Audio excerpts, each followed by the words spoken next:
Iglesia Católica. El presidente de Colombia, Juan Manuel Santos, criticó al presidente Nicolás Maduro por el cierre de los pasos fronterizos. Colombia decretará en emergencia económica por un periodo de 30 días las zonas afectadas por el cierre de la frontera con Venezuela, a fin de agilizar la movilización de transporte de carbón y otros minerales que se producen en la zona. La medida fue anunciada en Consejo Extraordinario de Ministros que se realizó en la ciudad de Cúcuta, capital del departamento del norte de Santander, al que asistieron embajadores de 17 países acreditados en Bogotá para evaluar las condiciones humanitarias de los deportados.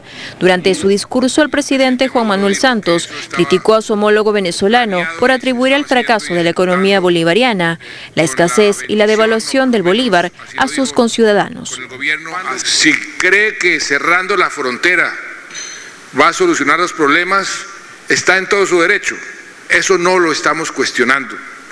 Lo que sí estamos cuestionando, porque es totalmente inaceptable y debe ser inaceptable para todos los países que creen en la importancia de proteger los derechos humanos, es la forma como han hecho esta deportación. Por otro lado, Santos estableció una serie de condiciones que deberían fijarse para cumplirse una hipotética reunión con Nicolás Maduro. Entre estos puntos está que el gobierno de Caracas abra un corredor humanitario para atender a más de 2.000 niños de la zona, se respeten los derechos fundamentales de sus compatriotas y se cumplan los protocolos mínimos al respecto. La propuesta de un encuentro entre los dignatarios cobró mayor interés en las últimas horas, luego que el presidente de Panamá, Juan Carlos Valera, informara que su homólogo venezolano lo llamó para decirle que aceptaba una reunión con Santos para superar la crisis binacional. Desde Venezuela, el número 2 del régimen chavista, Diosdado Cabello, negó nuevamente que su país esté deportando de forma masiva a colombianos y que las acciones emprendidas por el presidente Maduro tienen como objetivo alcanzar la paz en la zona limítrofe. Mira, no puede conformarse esta acción que nosotros estamos haciendo con declarar estado de excepción o de cerrar la frontera. Eso sería totalmente absurdo y contra lo que nosotros proponemos, que sea una zona de paz, de tranquilidad, de actividades sanas, sin ningún tipo de problema, que cese el paramilitarismo, que cese el narcotráfico, que cese el sicariato, que cese el contrabando, que cesen las acciones de los bachaqueros. Adelantándose a la intención de Santos de llevar el caso de los deportados a organismos internacionales, en las últimas horas el presidente de Venezuela, Nicolás Maduro, sostuvo una reunión con el secretario general de la ONU, Ban Ki-moon, para pedirle ayuda y asesoría a fin de frenar lo que llama el éxodo humanitario masivo de Colombia. Maduro también ha estado en la China presenciando un desfile militar imponente y el presidente Juan Manuel Santos lo que quiere dar es una dimensión internacional para que se conozca el nivel de la situación humanitaria mientras que la atiende también, ¿no? ¿Es una buena estrategia la que está llevando a cabo Juan Manuel Santos, te parece, de apelar también a Naciones Unidas? Yo creo que Juan Manuel Santos está tratando de apelar ante la ausencia de canales bilaterales, porque más allá de que se diga la posibilidad de un acercamiento, en Colombia no ha sabido muy bien que en plena crisis humanitaria, que no solamente implica más de 1.000 deportados, hay casi ya 5.000 personas colombianos que han tenido que desplazarse por el temor a ser deportados, pues el presidente del país vecino y su canciller viajen por el Asia y de alguna manera manden todo esto a la congeladora.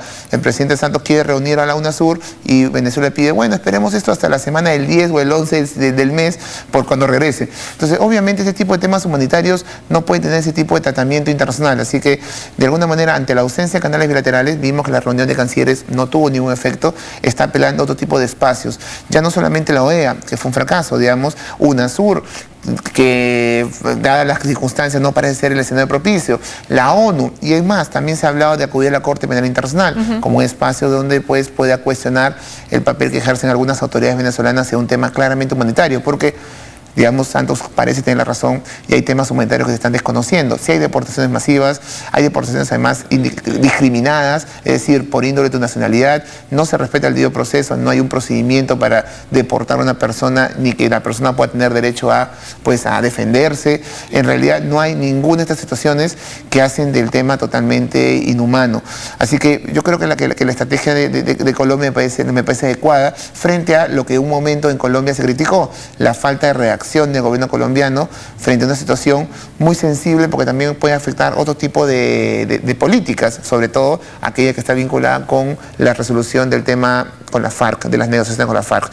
Así que el escenario es complejo, pero creo que está tratando de utilizar las pocas herramientas con las que les cuenta el gobierno colombiano, y en ese momento está tratando de preocuparse de lo más importante, de qué hacer con 5.000 personas en Cúcuta, de qué hacer con sus familiares de origen venezolano que van a tener que venir a Colombia, nacionalizarlos, de qué hacer pues económicamente con una región que se va a ver empobrecida y que depende directamente de la interdependencia que tienen con las provincias limítrofes, con Maracaibo, con Táchira.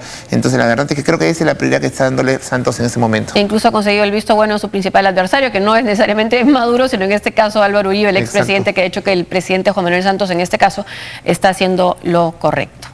Vamos a Brasil. Condenaron a Odebrecht por prácticas de esclavitud. Deberán pagar una indemnización de $13 millones a 400 trabajadores locales enviados a Angola. La compañía constructora más grande de Brasil, Odebrecht, fue condenada judicialmente por someter a trabajadores a condiciones de esclavitud en una planta de azúcar y etanol que construye en Angola. La justicia ordenó que se indemnice con 50 millones de reales, equivalentes a $13 millones, a 400 trabajadores afectados. Subsidiarias de la empresa en ese país africano los obligaron a trabajar sin visas adecuadas y en condiciones laborales insalubres. El fallo determinó que como Odebrecht encabeza todo el proyecto, es la responsable del trato a los empleados. Indicó también que la importación ilegal de trabajadores y restringirles el tránsito constituye tráfico de personas. En un comunicado, Odebrecht dijo que los tribunales brasileños carecen de jurisdicción en el caso porque las subsidiarias fueron las que sometieron a los trabajadores a condiciones de esclavitud y que la compañía no tenía el control directo sobre los presuntos abusos. El veredicto fue emitido 2 meses después del arresto del presidente de la compañía, Marcelo Odebrecht, por su presunta implicación en el gigantesco escándalo de corrupción en la petrolera estatal Petrobras. El ejecutivo fue detenido bajo los cargos de negocios mafiosos, lavado de dinero y desvío de recursos públicos. Según los fiscales, las actividades indebidas en Petrobras implicaron aproximadamente $2.000 millones en sobornos y otros recursos ilegales. Una parte de ese dinero fue canalizado a gastos de campaña del partido gobernante y a sus aliados.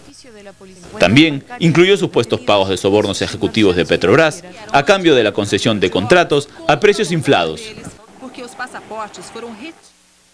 Y también en Brasil, el ministro de Hacienda ha dicho que no va a renunciar. Habían bastantes rumores por el presupuesto con déficit que había presentado.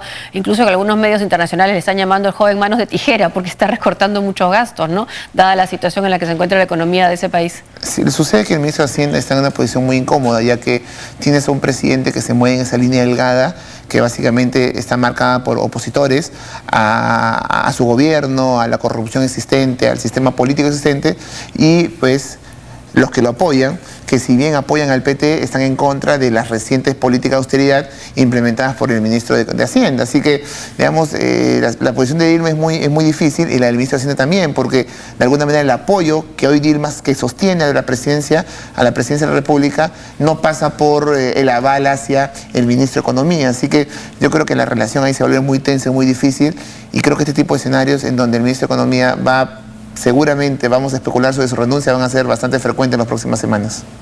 Hacemos una pausa y volvemos con lo último.